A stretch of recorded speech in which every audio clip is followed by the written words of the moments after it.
What's the word with y'all boys, man? We back with another video. Today we're reacting to what happened to Andre Drummond. I ain't gonna lie. I was wondering this shit a couple days ago. I ain't gonna lie.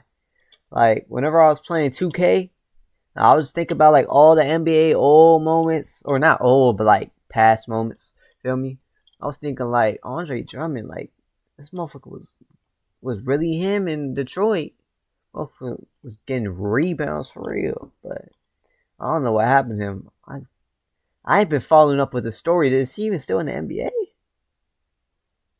If he is, he's not contributing much either now. So like, yeah, we really gotta figure this out. Yeah, this video gonna help us. So let's get straight to it.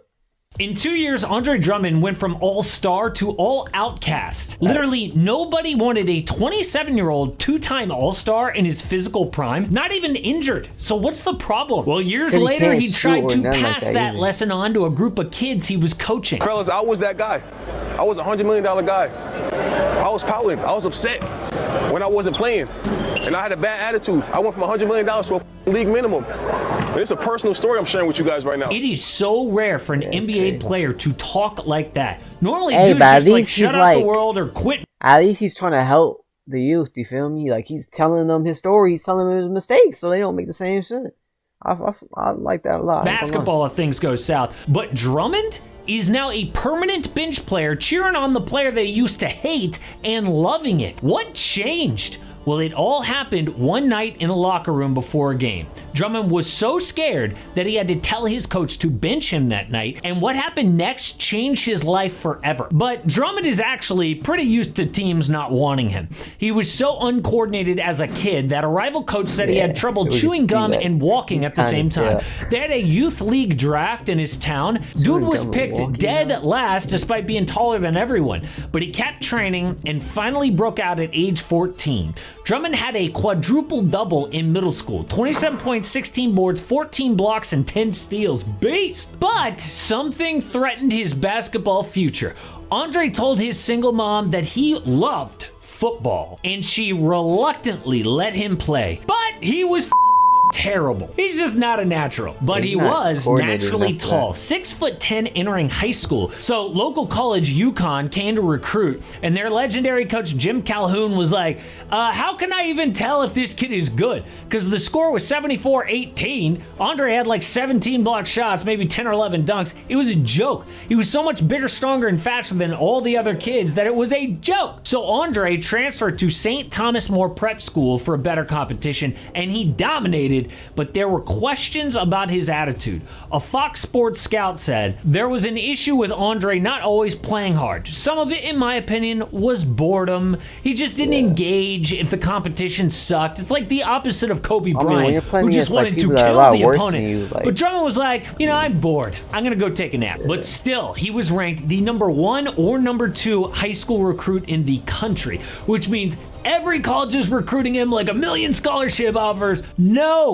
Andre graduated early and told all the schools, he was like, yeah, I'm gonna just transfer to another high school. But then suddenly he changed his mind, and UConn was like, we don't even have any scholarships left. So kid just tweeted, yeah, it's official, I'm headed to the University of Connecticut to be a Husky this year, without telling anybody at UConn. So all the coaches see this tweet and they're all scrambling because the #1 player just committed to you. His future teammate at UConn offered to give up his scholarship, but Andre said no, and he took out loans and walked on as the #1 recruit. Now, I know what you're thinking. Somebody was paying him under the table, but the NCAA thought that same thing, and they investigated him for 3 months and cleared him. But the year at UConn was terrible. Drummond had bad numbers. They got knocked out of the first round of March Madness, and still, he was projected to be a top pick in the NBA draft. But again, questions about maturity. NBA scouts asked his coach, hey, why doesn't Andre love basketball? So Drummond fell to #9 in the draft, and the Pistons took him in 2012. And once he got to the Pistons, he asked coaches, what can I do to have a long career in the NBA? And they said, you need to perfect one skill. Be the absolute best at one thing, and I promise you, you'll always have a spot. So Andre said to himself, nobody hangs their hat on rebounding, so you know what? I'm gonna be the best rebounder to ever play. Nobody wants to go after rebound every possession, but I'll do it. So this dude studied the nuances of rebounding. He checked stats for the best rebounders in the league to chase them down. Established himself as a double-double machine, one of, if not the best rebounder in the NBA by his 3rd year.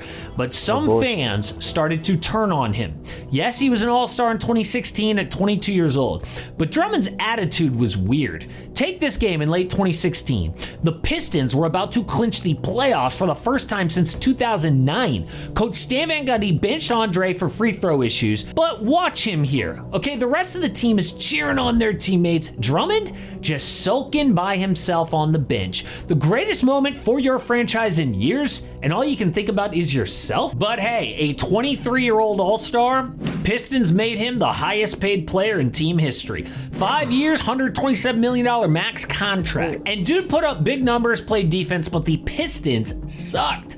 In Drummond's time there, they made the playoffs 2 times and got swept in the first round in both seasons. And Drummond just continued his bad attitude. I mean, in the 2019 playoffs, fans booed him at home, and the announcers called out his soft game. Like, who plays like this when you're down 0-2 in the playoffs with the season on the line? He even admitted later he would miss shots on purpose to pad his rebounding stats. And once he got that max contract, he thought to himself, that's it, my job is done here. So the Pistons traded Drummond in 2019, and after the Cavs put him on the trade market, nobody was interested. And not only was his attitude questioned, but big men who can't shoot lost value. So Andre started to bounce around the league until one day before a game in Chicago, it all broke. You know, for me, I got to a point where I was just like not happy with myself. I remember I was sitting in the locker room and I was just like, Billy Donovan is like talking and it's like muffled, like I can't hear anything. I'm just like numb, like I'm just in this like mode where I just can't feel anything. And I was like, yo, something's wrong. I was like, I think I'm about to break. And as he finished, I just felt my body start getting hot. And I'm just like, fuck, man. I'm like, yo, I'm about to lose it, man. I'm like, I don't know what I'm feeling right now. I can't explain it. I don't know why I'm feeling this way. I don't know why it's all of a sudden. Why right now? Why in this locker room? Like, I just had no answers. And as we broke, I just walked out of the locker room and I walked around the corner. I just sat in this hallway by myself. And I just fucking let it up, bro. I just broke down and started crying, bro. I just sat there for like 20 minutes. Andre says that everybody saw what happened in the locker room. There was no hiding it. Later, he told his coach that he needed time off, deleted his social media, changed his phone number. Drummond had some kind of panic attack and started therapy for the first time, which he says saved his life. It turns out all the pressure of being a superstar that the league didn't want anymore got to him. Because despite all the money and all the fame, it broke him to hear everybody talk like he's worthless. So somehow he had to separate his status as a pro athlete from who he actually was as a person. Like, being an NBA star couldn't define him, because what happens when that gets taken away? Who even was he if he made the league minimum? Was he still worth anything as a person? The answer had to be yes. He is worth something regardless of basketball. Otherwise, what's the point? So Drummond learned how to reshift his focus in life. Be grateful for the little things like health and family, not wealth and fame. He started finding joy in just playing the game again, which is why when the Sixers wanted to sign him, and everybody said, no way is that going to work. Him and Joel Embiid have beef for years. It did work because Drummond was now just happy to be on the court, be Joel's backup. It didn't matter anymore. His self-worth now wasn't tied up in how many minutes he played or how much money he made. What is awesome about this story is we almost never get to see pro athletes grow up like this while they're still playing the game. They usually get humbled years after playing and talk about it when they're old, or they just never grow up at all. But Andre Drummond has learned a lot, and now he's trying to pass that on to other players while he is still finishing his own career. But full disclosure, I am on vacation right now. I am in Greece. Hopefully Giannis, speaking of Greece, gets traded before I leave. But it's why I'm doing like random feature stories like this, okay? And I used to do them all the time. Like, how about what happened to Hassan Whiteside? Another big man who learned what did happen about maturity late in his career. Bro? Check it out. Holy shit.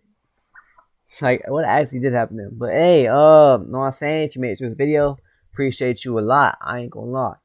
If you new, like, subscribe, comment down below what you want me to react to next. You feel me? And then, Yeah. Do y'all think Andre Drummond is gonna get back to the level he used to be now that he has love for the game again? But the thing is, he can't shoot, so he'd have to resolve that, and then he'd probably be good, or in that today's NBA terms. So yeah, but you know what I'm saying? Got like one more video to react to today, so I'm gonna let y'all go. But hopefully, I see you on another video. Hopefully, if you like this video, yeah, we out. Peace.